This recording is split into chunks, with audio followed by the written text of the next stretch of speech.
This video is a critique and is therefore protected under fair use. Why hello there, Obsidian Madman here. These are the top 10 most destructive robots to compete in modern Battlebots. While most of the ranking is based on previous battles, destructive potential is also a factor I kept in mind when putting the order together. Essentially, if a bot is known for tearing other bots apart, then it's here. Let's jump in. Number 10, Witch Doctor. Witch Doctor is everyone's favorite duo that attracts more bad luck than a one-leaf clover. Shaman's great and all, but it's the main bot that dishes out the hits. It's equipped with a skull-shaped drum spinner and an extra thick blade to defend against spinner attacks. While it wins less than it should, it never goes down without dishing out a hit or two, usually. Number 9, Complete Control. Instead of using kinetic energy to scrap its victims, this bot uses heat. It'll grab and burn whatever falls into its claws as it holds its prey up to the audience. In due time, this bot will claim more victims, but for now there's only one battle where he pulled it off.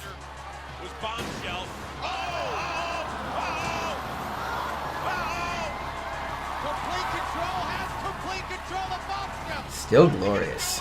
Number 8, Season 2, Bite Force. Potential, yes. Execution, questionable. This iteration of Bite Force deals a gnarly vertical spinning bar that could have been great. A friend of mine told me that if it ain't broke, then don't fix it. But then we wouldn't have gotten this.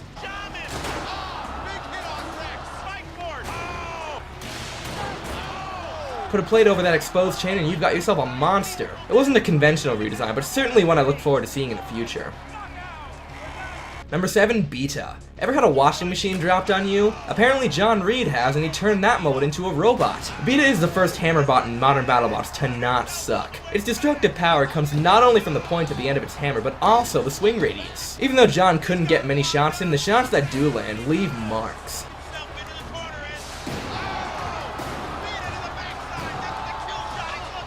Other hammer bots should take note.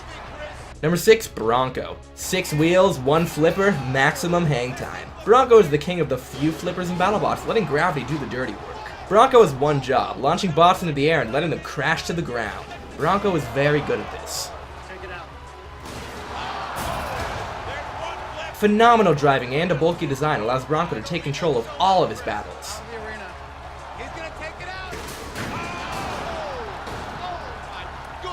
Number 5, Nightmare.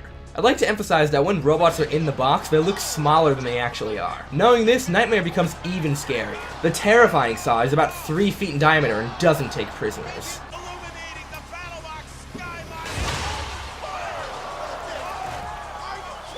There are 2 teeth on the edge of the saw that give it the extra punch. It also rotates in either direction. While the 3-wheel design does cause stability issues, the destructive potential and iconic look make up for any design flaws.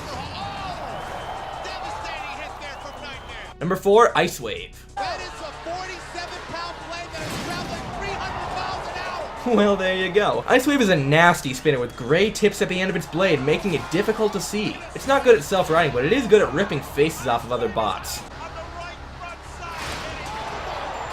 Here's to a Season 3 comeback. Before the top 3 are revealed, here are some honorable mentions. Cobalt. First of all, Cobalt is essentially the same as Robot War's favorite Carbide. Knowing this, it was surprising we only got 2 battles out of it. Cobalt did show tons of potential in both fights, making me look forward to any future battles. Hypershock. It's had some great moments, but not enough destruction or reliability to set it apart. Give a few parts an upgrade and this will be a bot with some serious hits next season. Stinger. It doesn't have a spinner or hammer, but it's very good at turning kinetic energy against its opponents. It's easy to disregard this design, but just ask Warhead how it did. Now that those are taken care of, on to the top cut. Number 3, Minotaur. Finally time to talk about my favorite bot. Minotaur is a dense drum spinner with a 70-pound drum that rotates at 10,000 RPM. All 250 pounds is packed into that tiny space, which allows Minotaur to dish out hits like these.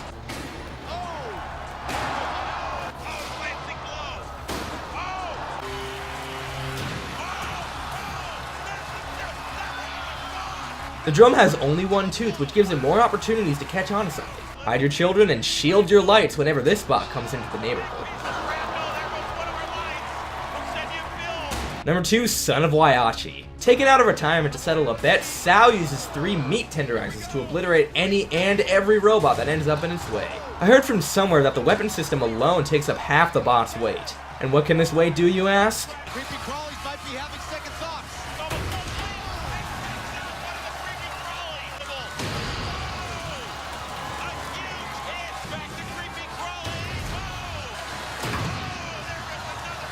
It's too bad we only got to see 2 successful battles with this terror. You can bet more bots would bite the dust at the hands of this legend if the chance arose.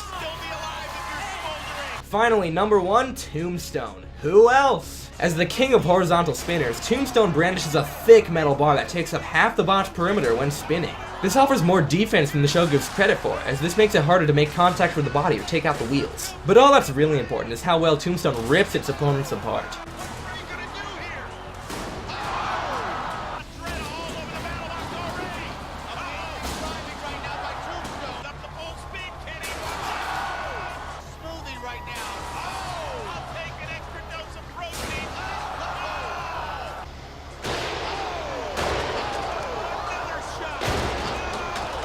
With all of Tombstone's knockouts in modern Battlebots, it easily takes the top spot as the most destructive Battlebot.